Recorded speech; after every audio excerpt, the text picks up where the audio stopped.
Hi YouTube, it's ACDodd here and welcome to another episode of On the Road Tuning with me, ACDodd. This week I've got two minis for you, so let's get stuck in. So we're in Wimborne and we've got a nice little mini Mayfair. So the guy's just got this one. The owner's called Matt. As you can see, it's got a few things on it which the owner's looking to get straight, like the wheels and the hubcaps. But it's a lovely little car. I remember these Mayfairs from back in the day. Yeah, so our job is to have a look at the engine.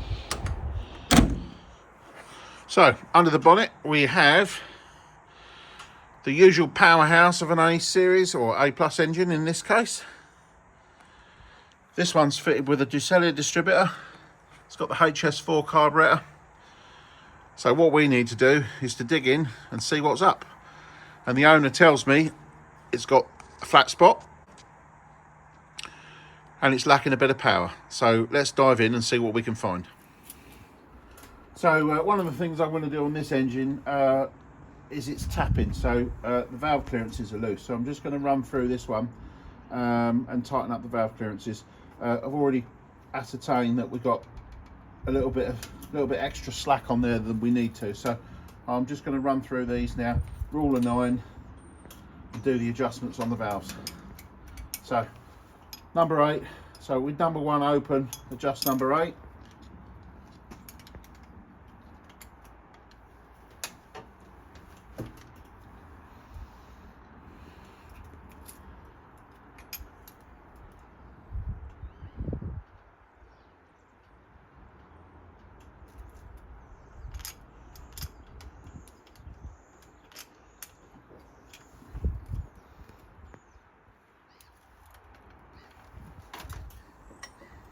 Now obviously this is a hot engine, so some of you might be asking how I can do the clearances on a hot engine. Well, I've done enough of them now, especially standard ones, to know that I can use a different clearance to achieve the same setting when they're cold.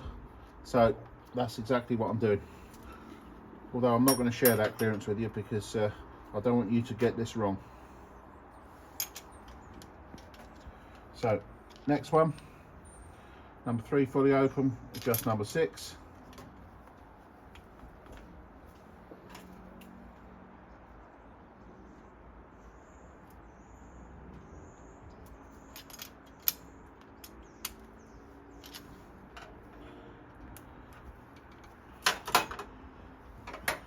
And we keep going through using the rule of 9 until they're all adjusted. So look for the next one going down, which is number 5. So rule of 9 says we must be adjusting number 4. How loose that one is.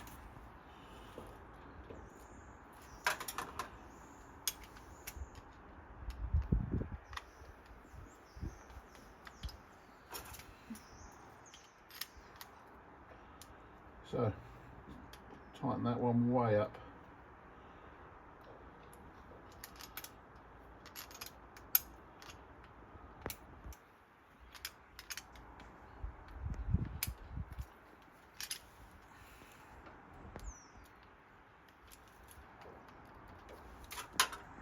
So I've done the valve clearances, got the rocker box back on, engine runs sweet and much quieter, which is excellent.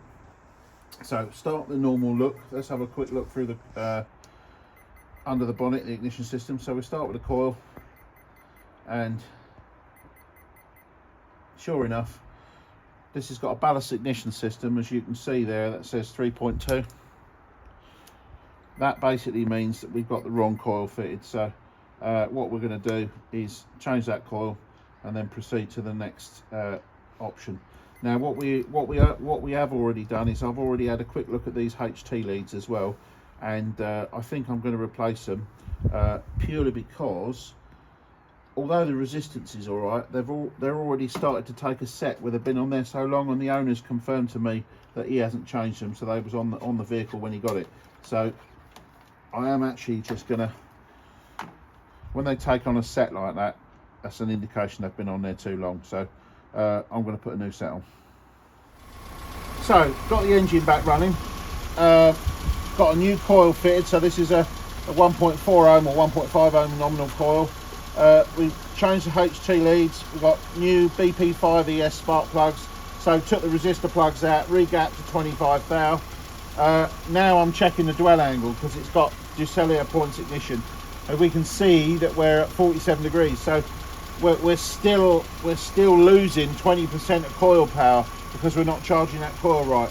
So now I'm going to regap the points to try and increase that coil power to make sure that this starts better.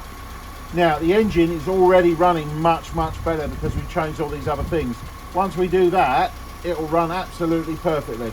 So yeah, it's really important that if you're trying to get one of these engines to run nicely, you've got to go through and maximize the coil energy, okay? And that all starts with the right coil, the right leads, the right plugs, and of course, in this case with points, having the correct dwell angle.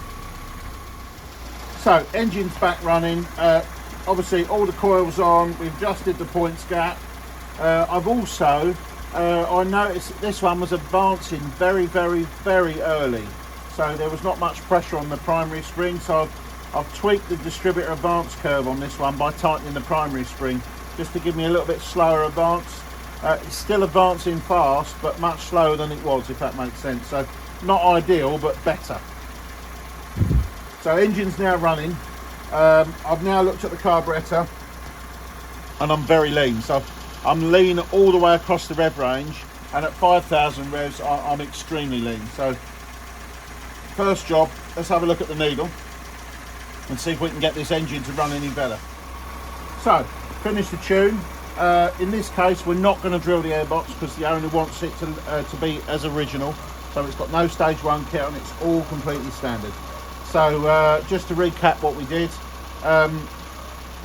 obviously I did the valve clearances. I changed the coil back from a 3 ohm to 1.5 ohm ballast one to match the ballast system. Put a new set of leads on it, new set of spark plugs, gapped at 25 thou. Then we saw that the points weren't gapped properly, so that was a bit big, so I reduced the gap. I adjusted the dwell angle to be basically to increase the coil charge time. I also adjusted the advance curve a little bit by tightening the primary springs. It was a bit loose.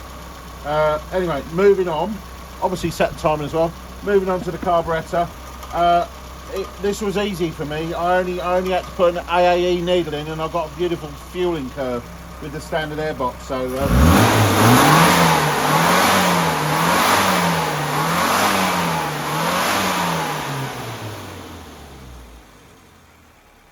that runs beautifully. So all that remains now is to send Matt, the owner, out in it for a test drive. Okay, some of you might remember this. Go back to series 2, episode 2 last year. And this is Ben's Mini. And you're thinking to yourself, why am I back? Why has he called me back? Well, last time we had a problem with the distributor because I couldn't move it.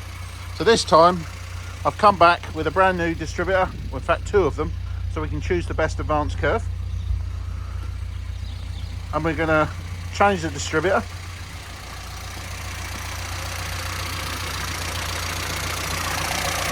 For a power spark recurved ACDodd unit. Change the coil for a high power coil and then dial it all back in again. As you can hear, that engine actually runs perfectly, and that's because a result of the new carb and the tuning we did last year. So in effect there's no problems, we're just carrying on from where we left off. So let's dig in. So first thing we're going to look at today is the HT leads. So these were, we think, about 18 months old. So there's some mini spares leads on there. These leads are pretty good as a replacement lead. The only thing is they've been on there nearly a couple of years. So these actually are starting to degrade now. So I've just checked the resistance on that coil lead, and we've got nearly 6k. I've just checked one of the plug leads, we've got over 6k. So we've got 12k between the coil and the actual spark plug. So we're going to take those off and we're going to fit a set of black Power Spark ones. I've measured these and I'm getting basically 4K in terms of 4K. That's the coil plus the spark plug lead added together, so there's about 2K in each cable. So these Power Spark ones I recommend because they've got the resistance that you'd associate with a classic car of the period. So that's why I use them. And this is one of the things that promotes good starting in cold weather, because it keeps the line voltage down by not having too much resistance. So let's get these on and then we'll move on to the plugs. Okay, so in going through the process of changing over the ignition, we're going to put a high power Power Spark ACDodd recurved distributor in.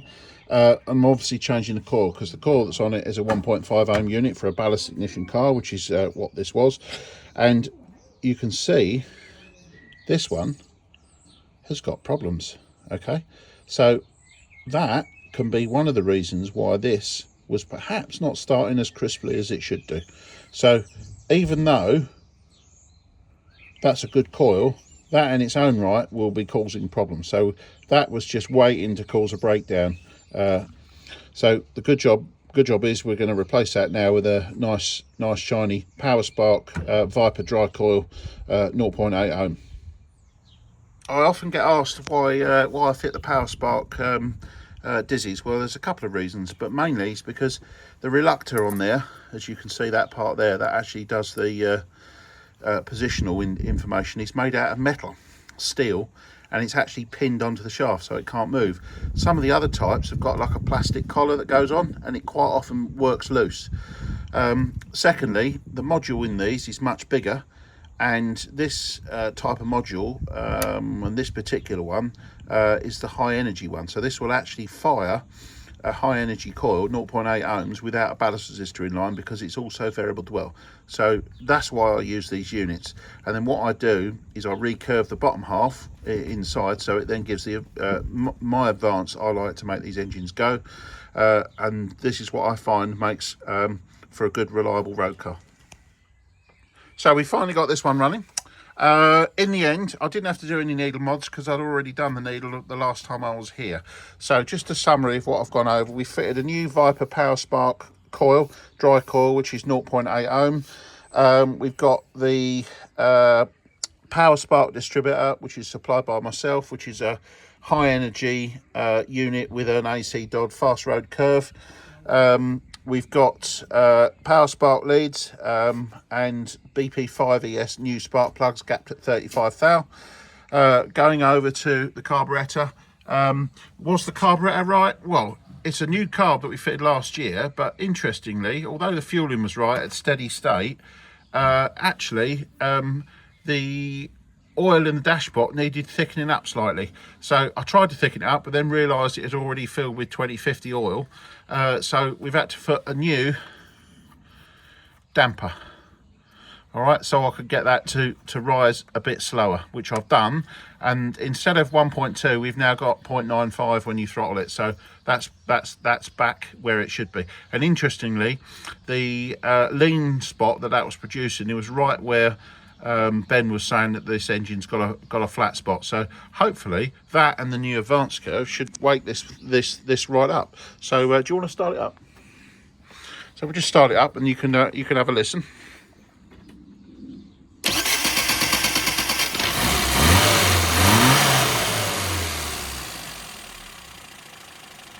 So that's the engine.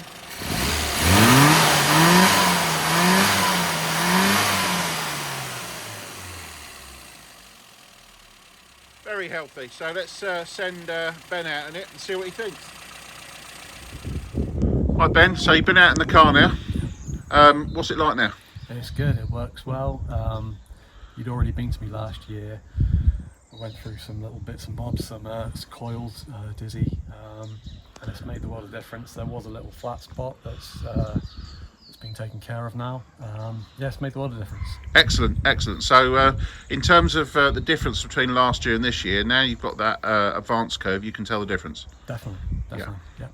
So it's one thing for everybody watching this to realise is if you only have a have the needle sorted out. If the advance curve's not right, then you really need both to get the maximum out of the engine, and in this case that's what we've just done. So I think Ben's happy, and you can see a smile on his face. Yeah, so. no, it's good. Really pleased. Excellent. Brilliant. All right, well, thanks for calling us back, Ben. Always appreciate repeat business. So hopefully I won't have to come back for a while now. No, sure. And everyone else, give AC a call if you need help. Brilliant. Thank you very much. No, thank you. Okay, that's it for this episode. I had the opportunity to show a little bit more there in terms of valve clearances and things, so hopefully you found that interesting. Please stay tuned to my channel. There's lots more to come this year, so as ever, please like and subscribe, and I'll see you soon. Thank you very much.